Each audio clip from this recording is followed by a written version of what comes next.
Good morning मोटा भाई। केम छो? सब मजा में मोटा भाई? वैसे मेरे को लगता नहीं कि सब मजा में आए। वो ऐसे कि आप जो मेरे को व्हाट्सएप मैसेजेस भेजते रहते हो उसमें मुझे लगता नहीं है कि कुछ मजा में आए। और मुझे पता है कि आप फाइनेंशियल मार्केट्स की वॉलेटिलिटी को हैंडल नहीं कर पा रहे हो। और ये बात मैंने आपको वार्न करी थी, लेकिन आपने इस बात को इग्नोर किया। और मैंने आपको कई बार वीडियोस के माध्यम से, व्हाट्सएप के माध्यम से, जो मेरे लिंक्डइन पे, फेसबुक पे, ट्विटर पे पोस्ट आते हैं, मैंने आपको बोला था कि आने वाले समय में वॉलेटिलिटी बढ़ेगी, लेकिन आपने इसको इग्नोर किया। और अब आप मेरे को व्हाट्सएप मैसेजेस लिखते हो कि मेरे को इतने का फलाना हो गया, मुझे इतने का लॉस हो गया। मोटा भाई, जब पहले ही आपको बोला था कि वॉलेटिलिटी बढ़ेगी तो उस हिसाब से पोर्टफोलियो डिजाइन करना था, लेकिन आपने उस हिसाब से पोर्टफोलियो डिजाइन नहीं किया। मोटा भाई, मैंने आपको बताया है कि किसी भी स्टॉक मार्केट में दो तरीके के स्टॉक्स होते हैं। पहला, हाफ बीटा स्टॉक। दूसरा, बीटा ग्रेटर देन वन। अब वो ग्रेटर देन वन कितना भी हो सकता है, मतलब वो टू भी हो सकता है, थ्री भी हो सकता है, फोर भी हो सकता है, लेकिन जितना ज्यादा होगा उतना खतरनाक होगा। खतरनाक होगा, उतना ठीक नहीं होगा। इंडिया में भी ऐसा ही है। इंडिया में भी दो तरीके के स्टॉक हैं। एक हाफ बीटा स्टॉक, जिनका बीटा हाफ से कम है, और एक more than one beta stock. अब इंडियन इन्वेस्टर तो हमेशा मीडिया की सुनता है, और मीडिया तो बिक चुकी है, ये आपको भी पता है। पिछले कुछ सालों में अगर हम पॉलिटिक्स की बात नहीं कर रहा हूं, मैं बिजनेस की बात कर रहा हूं। अगर पिछले कुछ सालों में हम ध्यान से देखें तो भारत के बिजनेस चैनल्स ने जितना गंद मचाया है उतना गंद शायद ही मचाया होगा। इसका लेटेस्ट एग्जांपल मोटा भाई, ये दो डॉक्यूमेंट्स हैं जो पेटीएम के हैं, जो मैंने इंटरनेट से डाउनलोड किए। आपको पता है आज पेटीएम में क्या हुआ? एंट फाइनेंशियल और अलीबाबा, दो बड़े पेटीएम मॉल के इन्वेस्टर्स पेटीएम छोड़ के चले गए। और आपको जान के बेहद प्रसन्नता होगी कि दोनों को 99.5% मिनिमम का चूना लगा। 99.5% का चूना लगा। यानी कि अगर एक समय उनकी वैल्यूएशन $100 थी, मान लेते हैं, तो उनको आज खाली 50 सेंट्स मिले। लेकिन घबराना नहीं है, भारत की मीडिया इस हद तक बिक चुकी है, वो इस पर डिस्कस करेगी नहीं। मैं आपको लाइव एग्जांपल देता हूं। जैसे कि भरत पे का जो स्कैंडल हुआ, अब वो मीडिया से गायब हो गया।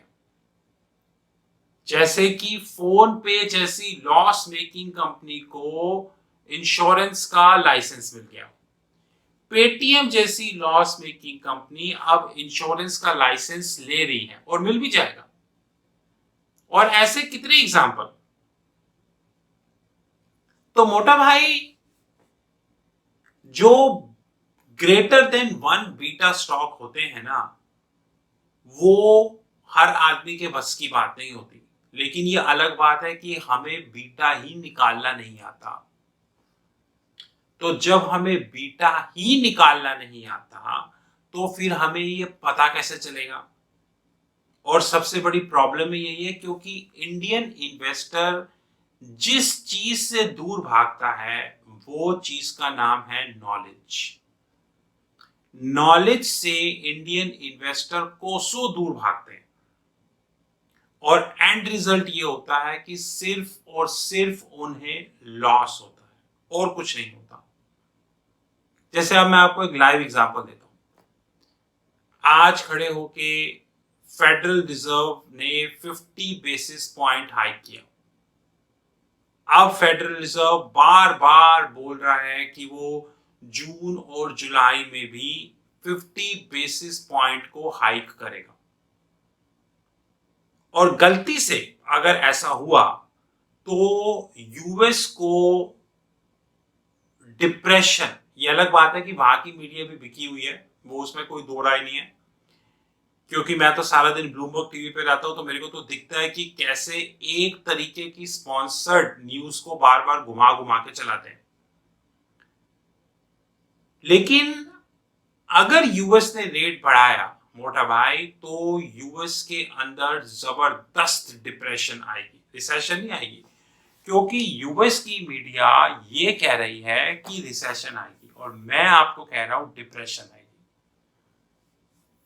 जैसे मैंने आपको एलआईसी में वार्न किया, जैसे मैंने आपको पेटीएम में वार्न किया, जैसे कि मैंने आपको बहुत सारी चीजों में वार्न किया। इस डिप्रेशन से जितने भी बीटा स्टॉक्स ग्रेटर देन 1 है वो सारे नीचे,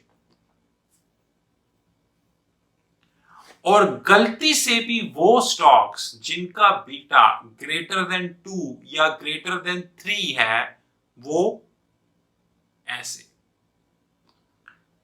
मैं किसी स्टॉक का नाम नहीं ले रहा हूं, लेकिन मैं कई स्टॉक्स को ट्रैक करता हूं और मेरे को कई ऐसे स्टॉक्स पता हैं जिनका बीटा ग्रेटर देन 4 है, यानी कि मार्केट 1 रुपया बढ़ी वो 4 रुपए बढ़े।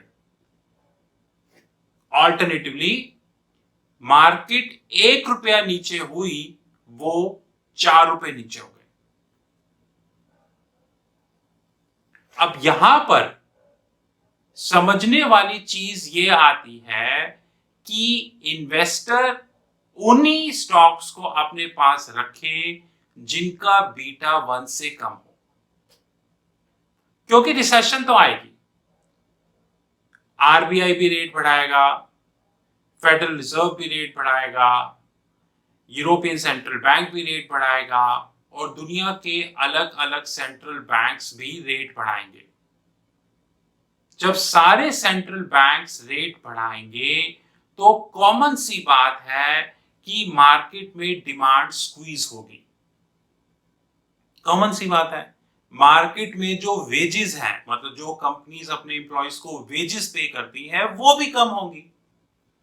तो डिमांड और सप्लाई की एक विशियस साइकिल, जिसे हमारी इकोनॉमिक्स की भाषा में कहते हैं, वो शुरू हो जाएगी, और दुनिया का कोई भी देश इससे अछूता नहीं रहेगा। मैं कोई इंडिया की बात नहीं कर रहा हूं, कोई भी देश इससे अछूता नहीं रहेगा। हाँ, ये अलग बात है कि हम अपना एक माइंडसेट ही बना लें कि इंडिया को कुछ नहीं होगा तो हम कुछ कह ही नहीं सकते, लेकिन इंडिया की जो ग्राउंड रियलिटी है वो आपको भी पता है, और खास तौर पे रिजर्व बैंक ऑफ इंडिया और भारत सरकार के लोन की जो ग्राउंड रियलिटी है वो आपको भी पता है, इसमें कोई दो राय नहीं है। तो मोटा भाई एक चीज बिल्कुल क्लियर है कि अगर हमारे पोर्टफोलियो में हाई बीटा स्टॉक्स हैं, जो कि मैंने बहुत बार नोटिस किया है कि भारत के बिजनेस चैनल हमेशा हाई बीटा स्टॉक्स को रिकमेंड करते हैं, तो कल को अगर मार्केट यहां से मोटा भाई नीचे आ गई, जिसके चांसेस हैं, तो वो हाई बीटा स्टॉक्स आपको एफएनओ में ऐसा चूना लगाएंगे कि आपसे सहा नहीं जाएगा, ये मैं आपको बता रहा हूं। और आप ट्विटर पे देखो तो एफएनओ में ऑप्शन सेलर्स रो रहे हैं, कितनों ने तो काम बंद कर दिया। बाकी हमारा काम है समझाना। हमने आपको पेटीएम में समझाया, हमने आपको जोमेटो में समझाया, हमने आपको नाइकिया में समझाया, हमने आपको पॉलिसी बाजार में समझाया, हमने आपको बहुत जगह समझाया। जो समझ गए ठीक, जो ना समझे जय बोले।